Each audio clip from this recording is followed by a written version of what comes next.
Next case is number 21-30326, United States v. Harris.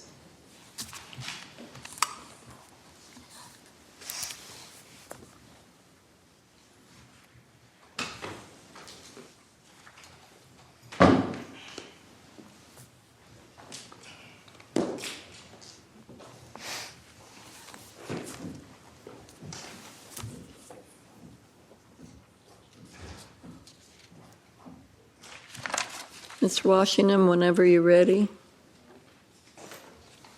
Good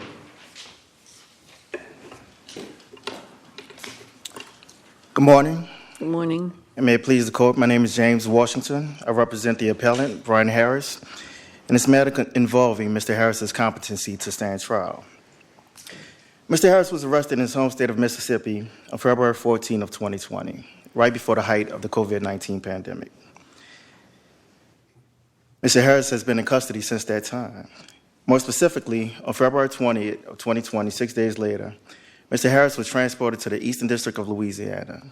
He was placed in protective custody at the St. Tammany Parish Prison. There, he was forced to remain in his cell 23 hours a day, while only being allowed out of his cell an hour a day. Mr. Harris was eventually indicted on July 24, 2020. Now, what's important about that date is that Mr. Harris was indicted at the height of the COVID pandemic. During that time, the government had to file a special motion to impanel a grand jury to indict Mr. Harris because, for all practical purposes, the court was closed. Mr. Harris pled not guilty to his charges on August 3rd. On September 1st, 2020, Mr. Harris filed a motion challenging his indictment, and he challenged his detention status. On September 8, 7 days later, the government didn't oppose that motion. They didn't file an opposition to that motion, but instead, they filed a request to have Mr. Harris evaluated for mental competency, a request that would undoubtedly prolong Mr. Harris's pretrial detention. On November 19, 2020, the court granted that request. The court ordered that Mr. Harris undergo a mental evaluation, which he eventually did 3 months later. That 3-month period was delayed due to logistics concerns with the pandemic. Mr. Harris eventually showed up at the facility in January of 2021. No, it's in North Carolina, right? Eventually, Your Honor, initially, Your Honor, he was transported to San Diego facility in San Diego. Oh, my goodness. I'm sorry, in Colorado, Your Honor. Because of transportation issues and logistics concerns, it took him 3 months to get there. He was eventually evaluated on March 21st, more than a year after his initial arrest. A competency hearing was held on April 22nd of 2021. At that hearing, it was determined that Mr. Harris was not competent to stand trial. What you have read and what you will undoubtedly hear from the government is that Mr. Harris was deemed incompetent because the testifying expert, as well as the expert that Mr. Harris himself engaged, ultimately determined that Mr. Harris suffers from prosecutory delusions, a persecutory delusion disorder that prevents him from understanding the proceedings against him. Let me ask a question. The doctors who assessed him are psychiatrists? Yes, Your Honor. Okay. In simplistic terms, a persecutory delusion disorder occurs when an individual strongly believes that groups like the government or law enforcement intend to harm them. More importantly, this disorder occurs when the beliefs are unrealistic or bizarre in nature.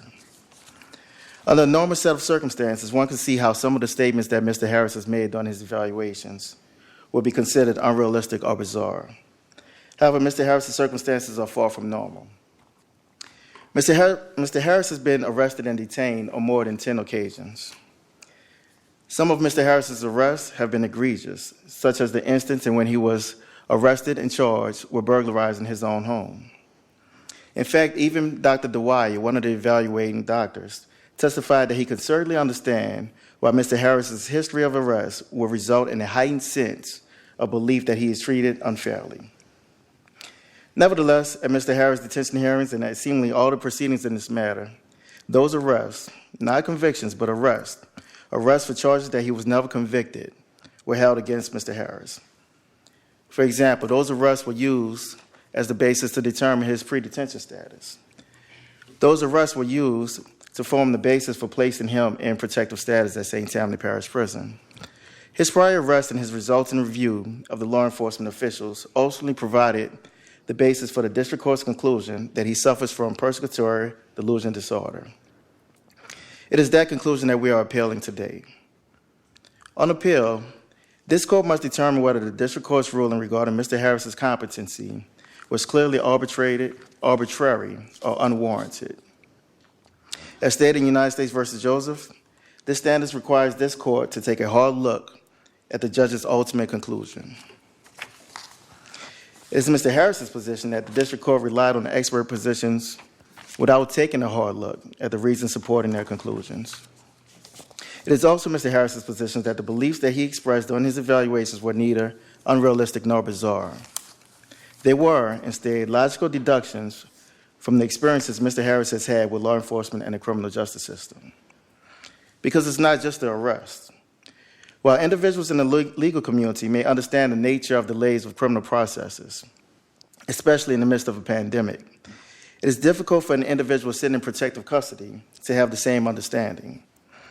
It is difficult for that individual to sit in protective custody being told that he cannot stand trial because of the pandemic, but then to have the government impanel a special grand jury just to indict him.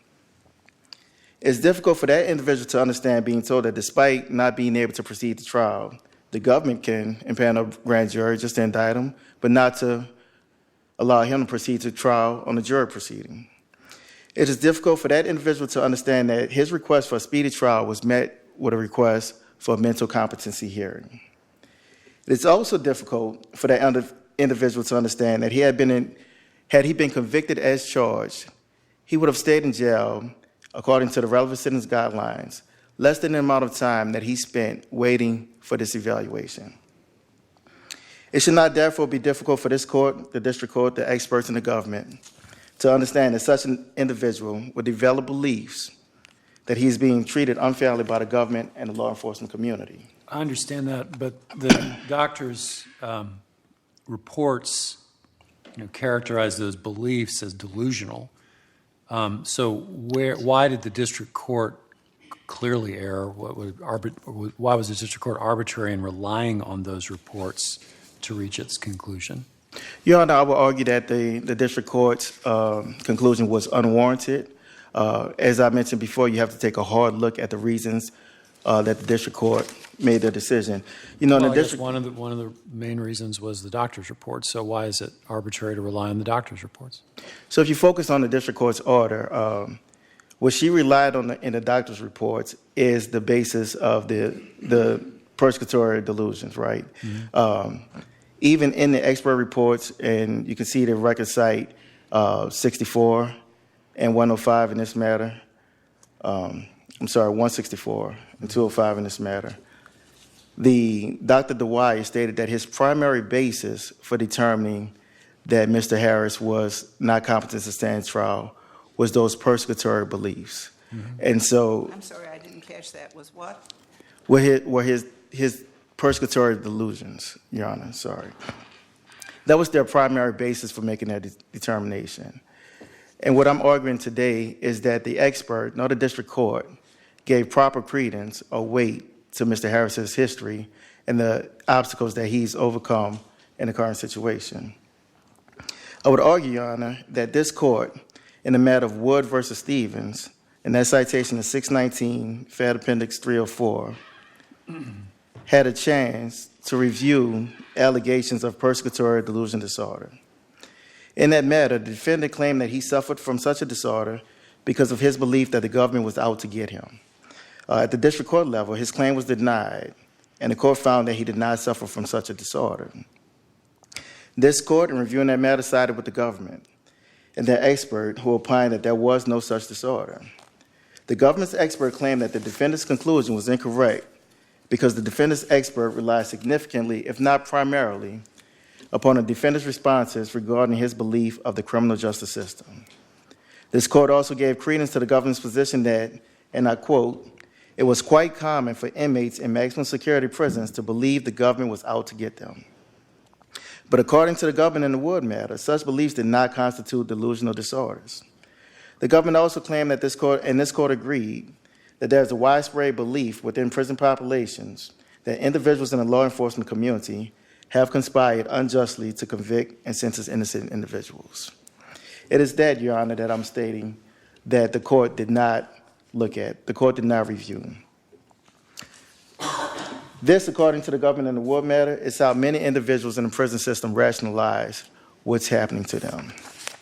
With all due respect, I believe this court should apply the same concepts in this matter.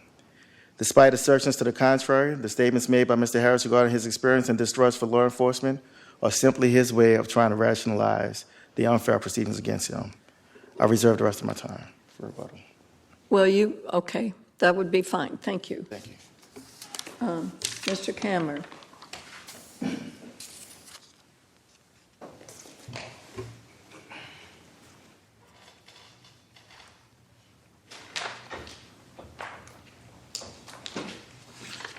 Good morning. May it please the court. My name is Dall, Kammer, and I'm the trial counsel for this matter that the government. Why don't you try it and get it over with? Ma'am, we would like to, but one of my duties as a prosecutor, and actually all attorneys in these situations, is to make sure that a defendant is competent to proceed to trial before we get there. Lots of things have happened in this case, and the district court made the correct decision here.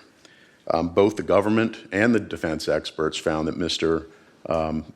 Harris suffers from a psychotic disorder that will take a while for him to be rehabilitated to the point that he can be competent to stand trial. There's a couple of issues that were also found that was not mentioned. It wasn't just the fact that he believes that law enforcement is out to get him. We have him telling people at Wellpath, and also he told his own expert this, that he's a person of interest due to his military and special abilities, that the government's out to get him for that reason. He talked about hidden secret fallout shelters, that he'll be selected during doomsday because of those things. And I'm not saying this lighthearted, Your Honors. It's something that caused me great concern when I saw these statements that he made to Wellpath when he was done, that I disclosed this report to the defense and had heart-to-heart conversations about what the best way to proceed was with this. He talks about his ability to draw future events. He told both Wellpath and his own expert that the Illuminati came and is offering him women and $500 a month because of his special abilities. There's more than just a defendant here who has persecutory beliefs of the government and his involvement in law enforcement. And I say that with all due respect to the defense in this case and to the defendant. We have a problem here, and it is a dilemma that we have when we have a defendant that cannot proceed to trial, and he also just so happened to be set right in the middle, being arrested right in the middle of this unfortunate pandemic that we have been dealing with. So there was a lot of issues with that. And I'd like to address one thing that Mr. Washington has said a couple of times in his briefing in here, that the government specially impaneled a grand jury just to indict Mr. Harris. That's incorrect. The government was doing its best. We had no grand juries for a while because of COVID. We had cases we were trying to move along. Mr. Harris was sitting on a complaint that had been continued. His preliminary hearing had been continued with the acquiescence of his defense counsel. Let me ask you a question. How often does the government deal with defendants who have mental problems? It happens fairly often, Your Honor. Of course it does. And do they all get shipped away for mental competency tests? If we believe that they could be incompetent under 4241, we have them shipped off for an initial evaluation, which is what happened here with Dr. Dwyer, and then the defense got Dr. Gaskell to come and do his own separate review. There's a hearing, and you've seen the transcript of those proceedings, and defense counsel chose not to put on Dr. Gaskell, the government, his own expert. The government asked that be admitted into the record because it supports the finding. They both go together here.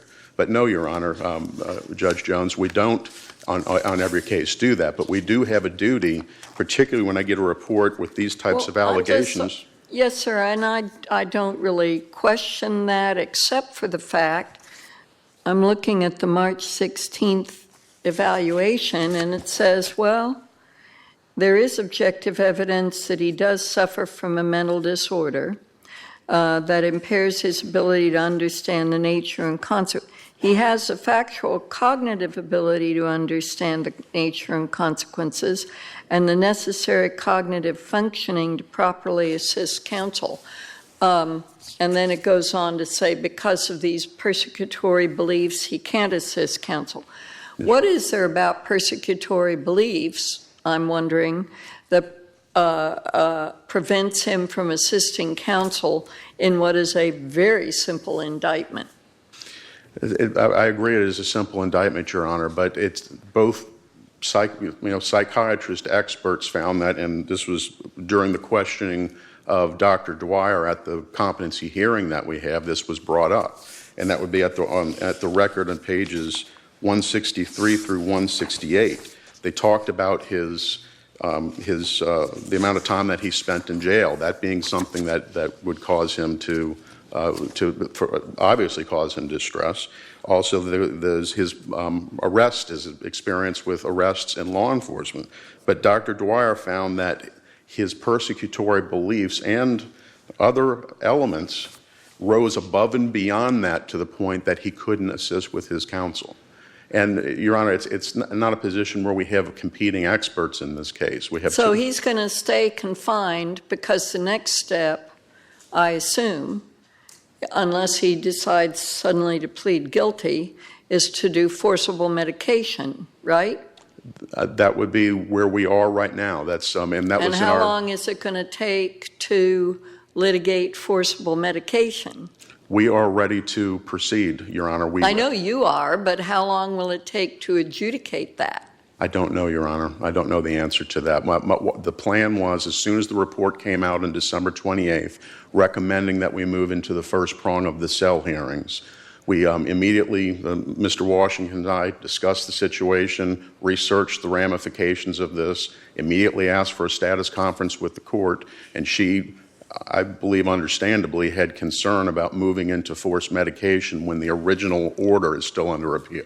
Is he still under segregated custody? He is not he was in segregated custody when he was at the detention facility right after his arrest. And the reason it was not because of his prior experiences with law enforcement, Your Honor, it was because he sent threatening emails to the jail staff and threatened to act with lethal intent. That's why he was segregated before he went off. So it wasn't just an arbitrary decision to put him in secluded custody. I don't believe now at the facility in Butner he is having that same, he's in that same condition. But he is detained at Butner, and there's no way, looking around that. I understand the court's concern, and certainly our focus here is to have Mr. Harris restored to a point that we can ethically prosecute him at trial, that he's competent to assist his counsel. And although the report understandably was the reason for, and we certainly appreciate the expedited hearing on this to try to move this forward, and that report from Butner is not part of the underlying decision made by Judge Brown. That's kind of where we're waiting to go right now, is to move into those cell hearings and figure out what the next step is. But I will note, Judge, that both original experts found that, even the defense's own expert says even with medication, it would take up to a year, at least his opinion is up to a year, to rehabilitate him to the point that he would be competent. So this isn't just giving him, if he is medicated, there's going to have to go back into rehabilitation and try to work with him to restore him to competency. We can't just give him a shot and then the next day he's ready to go. So that is the reality of we are. If we do not satisfy the cell provisions, then we end up in the 4246 arena, which is the possible civil commitment, depending on whether he's a danger to the community, and that will be a whole separate litigation. The government's prepared to go forward, Judge. I think we have moved with the challenges we faced with COVID. We did not impanel a grand jury just to indict him during COVID. We impaneled a grand jury because we had cases and desperate to get our prosecutions moving forward. And I asked that Mr. Harris be placed first up as soon as we're able to impanel a grand jury because of his situation, to try to get him moving as fast as we possibly could. Your Honors, just in closing. Let me ask you something. Yes, ma'am. I should know this because I've read all this stuff and I've forgotten. What is it that he's alleged to have done that precipitated this whole thing? Your Honor, How did the whole ball start rolling? making threats to a federal judge in the Eastern District of Louisiana. Okay, that's right. Got it. Your Honors, the standard here is, and Judge Duncan brought this up earlier, is whether or not this is clear error and whether or not this is arbitrary and unwarranted. Respectfully, we have two experts, the defense own expert, that felt that this is what needed to happen here. So what's before the court right now is whether that decision made by the district court is unwarranted and arbitrary. I understand the concerns about the time that this takes.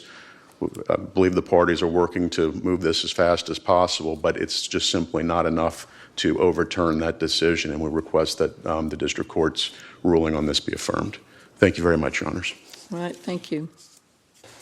I'll cede the rest of my time. Thank you. Yes, sir, thank you. Mr. Washington, where would we go from here? Your Honor, I think the government hit on a couple points that actually is in my client's favor. Right now, he's in limbo. Your Honor, if they were to start a proceeding right now, it'd probably take us years to litigate. There's nothing pending right now, no litigation set, no hearing set. Right now, we're looking at possibly maybe getting an order from this court, going back to the district court and trying to see how to proceed from there. The experts have opined that if there was forced medication, and then there would have to be a litigation there would be some type of hearing to determine if there can be forced medication. That forced medication can take up to a year or more. I assume Mr. Harris. Mr. Harris wouldn't approve of forced medication. He would not. And one of the things that the government, that Mr. Kammer kept bringing up is that the special impanel of the grand jury wasn't just for Mr. Harris. But it's very difficult to explain to someone that, yes, you cannot proceed to trial. Now, this is before any allegations of his lacking mental capacity to move forward to trial. It's very difficult to explain to someone that, yes, you've been sitting here in protective custody because there's no ability to get a jury because the court is closed. But then come back and explain to that individual, hey, the government was able to do this. They were able to impanel a grand jury and indict you, but you still can't proceed to trial because the court is closed for an indefinite period of time. That was my point on that, Your Honor. And, Mr. Kammer also brought up the WellPath report, which is discussed not only at the hearing, but also in Dr. Dwyer's evaluation. In that same evaluation, Dr. Dwyer himself stated that he had reasons to discount some of the statements that were in the WellPath report. So we dispute that. And as far as the grandiose beliefs that Mr. Kammer referred to in his argument, it's clear that neither Dr. Dwyer, Dr. Gaskell, or the court focused on those issues in determining that Mr. Harris was not competent to stand trial. The main focus was on whether or not he suffered from persecutory delusions. And as I stated before, I believe if this court took a hard look at the reasons why the district court and the experts determined that he suffers from persecutory delusions, they would determine that it was unwarranted. If we were to hold that the district court abused her discretion, then I presume the prosecution would move forward with you as his counsel? I believe so, Your Honor. Well, I don't know if this is a proper question or not, but do you think you could represent him competently in his current mental state? Your Honor, I believe that the more and more time that goes on with me explaining to Mr. Harris that there's absolutely no way out of this situation, it will become more and more difficult. Well, I mean, the longer even paranoids have enemies. I mean, the longer he's incarcerated before trial, I can understand that. At this present time, Your Honor, I think there is a possibility that I can represent Mr. Harris. I believe the longer this goes on, I don't know the answer to that question, Your Honor. All right. What do the doctors say? Is that in the record? Well, the doctor stated that if with forced medication, it can take at least a year possibly, but they have no way of knowing unless they find out what that medication would be. Okay. All right, we have your argument.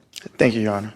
Thank you very much. You are court appointed, and we realize this is a difficult case, and you've done a really fine job for your client, and we appreciate it. Thank you. Yep.